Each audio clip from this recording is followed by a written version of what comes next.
जय हिंद साथियों। आशा करता हूँ आप सबकी तैयारी लगभग पूरी हो चुकी होगी। जैसा कि हमें मालूम है, हमारे एग्ज़ाम के लिए लास्ट 30 डेज़ बचे हैं और इन लास्ट 30 डेज़ में हमारी क्या स्ट्रेटजी होनी चाहिए, कैसे हम उस स्ट्रेटजी का यूज़ करते हुए 10% मार्क्स हम अपने बढ़ा सकते हैं एग्ज़ाम में। जानने के लिए वीडियो में लास्ट तक बने रहें। इस वीडियो में बात करेंगे कि मैंने अपने एग्ज़ाम से 30 दिन पहले क्या स्ट्रेटजी अपनाई थी और सेकंड चीज़, हमें रिवीजन किस तरीके से करना है, हम इस बारे में बात करेंगे। और थर्ड, हमारा रिवीजन का टाइम मैनेजमेंट क्या होना चाहिए, इस बारे में हम बात करेंगे। और चौथा, हमें लास्ट 30 डेज़ की करंट अफेयर पढ़नी है या नहीं पढ़नी है। और इन सबसे पहले मैं आपसे बात करना चाहूँगा हेल्थ के बारे में। जैसा कि आपको पता है, डे बाय डे मौसम चेंज होता जा रहा है, धूप के साथ-साथ गर्मी भी बढ़ती जा रही है। तो पढ़ते समय अपने पास एक पानी की बोतल ज़रूर रखें, जिससे कि आपकी बॉडी डिहाइड्रेट ना हो। और जितना हो सके बाहर का खाना या जंक फूड अवॉइड करें, जिससे कि आपकी पढ़ाई में कोई डिस्टरबेंस ना हो सके। तो चलिए बात कर लेते हैं, लास्ट 30 डेज़ में हमारा क्या प्लान होना चाहिए। तो मैं आपको बताना चाहूँगा कि मैंने अपने एग्ज़ाम से पहले लास्ट 30 डेज़ में लगभग 10 से 15 टेस्ट दिए थे। और मैं वही आपको रिकमेंड करूँगा कि अगर मैंने मैंने लगभग 15 दिए थे, तो आप कम से कम लास्ट 30 डेज़ बचे हैं, तो आप 10 तो कम से कम देकर ही एग्ज़ाम में बैठिए। जब आप अपना पहला टेस्ट देंगे, तो आप देखेंगे कि जो आपका पहला टेस्ट 2.5 से 3 घंटे में पूरा हो रहा था, वो एग्ज़ाम तक धीरे-धीरे पहुँचते-पहुँचते टाइम कैसे कम करते जाएँगे आप खुद से ही। और जो आपका एग्ज़ाम है, वो आपका लगभग 2 घंटे से पहले, यानी कि 1 घंटे 45 से 50 मिनट में लगभग पूरा हो जाएगा। यानी आपको एग्ज़ाम से पहले 30 दिन में 10 टेस्ट कम से कम देना ही देना है, यानी आपको हर तीसरे दिन एक टेस्ट अब से लगाना है। और इन 3 दिन का टाइम मैनेजमेंट क्या होगा, हम अपना टेस्ट देंगे और कैसे उसको एनालाइज़ करेंगे, इसके बारे में हम बात कर लेते हैं। तो सबसे पहले आपको अर्ली मॉर्निंग में फ्रेश माइंड से एक अपना फुल मॉक टेस्ट देना है, और उसके बाद जो कि आपका लगभग 2 से ढाई घंटे में पूरा हो जाएगा।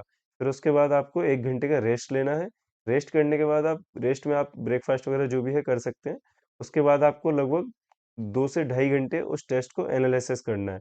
जब आप उसे एनालिसिस करेंगे अच्छे से, तो आपको उसमें 3 टाइप के आपको टॉपिक मिलेंगे, 3 कैटेगरी के।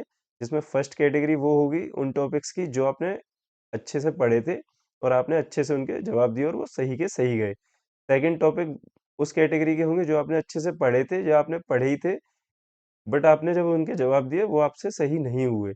और थर्ड कैटेगरी वो होगी जो आपने टॉपिक कभी पढ़े ही नहीं अपने एग्जाम तैयारी टाइम पे। कुछ ना कुछ आपको टॉपिक ऐसे ज़रूर मिलेंगे जो आपने बिल्कुल पढ़े ही नहीं। तो मैं आपको सजेस्ट करूँगा, जो फर्स्ट कैटेगरी वाले टॉपिक हैं जिनके जवाब आपने सही दिए हैं टेस्ट में, उनको आप छोड़ दीजिए, वो बिल्कुल मत पढ़िए। जो सेकंड कैटेगरी के टॉपिक हैं, जो आपने पढ़े थे बट उनके सवाल सही नहीं गए हैं, उन पे आप बिल्कुल फ़ोकस करके रखिए। उनको आप ज़रूर से ज़रूर पढ़िए। उनको उन टॉपिक्स का आपको ज़रूर रिवीज़न करना है।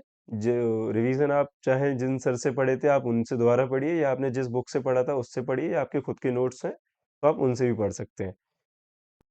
और फिर जब आपको उन अगले टेस्ट देने से पहले अगर आपके पास टाइम बचता है, तो आपको वो टॉपिक पढ़ने हैं जो आपने पहले कभी नहीं पढ़े थे। ट्रस्ट मी, अभी 1 महीना बाकी है, आप नए टॉपिक्स को कवर कर सकते हैं। जब आप 4 से 5 टेस्ट दे चुके होंगे, उसके बाद आपके जो फर्स्ट कैटेगरी वाले टॉपिक हैं, वो आपके बढ़ते जाएँगे, और जो थर्ड कैटेगरी वाले टॉपिक हैं, आपके धीरे-धीरे कम होते जाएँगे।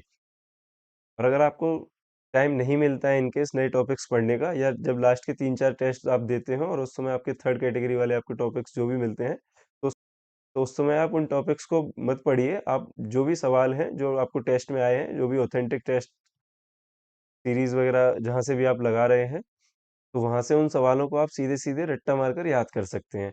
जैसे कि हिंदी में कवि और उनकी रचनाएँ रहती हैं, या कवियों की विशेषताएँ रहती हैं, उनको आप याद कर सकते हैं। और जैसे व्याकरण में कुछ एग्ज़ाम्पल रहते हैं, संज्ञा अलंकार के, उनको आप सीधे-सीधे याद कर सकते हैं। या जीएस में आपके जो बायोलॉजी या केमिस्ट्री से रिलेटेड सवाल आते हैं, उनको आप याद कर सकते हैं। बायोलॉजी से तो आते ही आते हैं, 1 या 2 आपको एग्ज़ाम में क्वेश्चन ज़रूर मिलेंगे। तो इस तरीके से आपके लगभग-लगभग 400-400 क्वेश्चन हर सब्जेक्ट के आप तैयार करके एग्ज़ाम में बैठोगे। या जब आप 9 या 10 टेस्ट देने के बाद एग्ज़ाम में बैठोगे, तो आप एग्ज़ाम का प्रेशर बिल्कुल फ़ील नहीं करोगे। आपको बस ये लगेगा जैसे आप अपना 10वें या 11वें नंबर का टेस्ट दे रहे हो, जो आप रूटीन में हर तीसरे दिन देते आ रहे थे। और कोई डाउट हो तो आप कमेंट में बता सकते हैं। और मेरी बात आप तक पहुँची हो तो प्लीज़ वीडियो को लाइक और चैनल को सब्सक्राइब ज़रूर करें। ये वीडियो थोड़ी लंबी हो चुकी है, तो करंट अफ़ेयर की बात हम अगले वीडियो में करेंगे। खुद को मोटिवेट करते रहें। मिलते हैं नेक्स्ट वीडियो में। जय हिंद।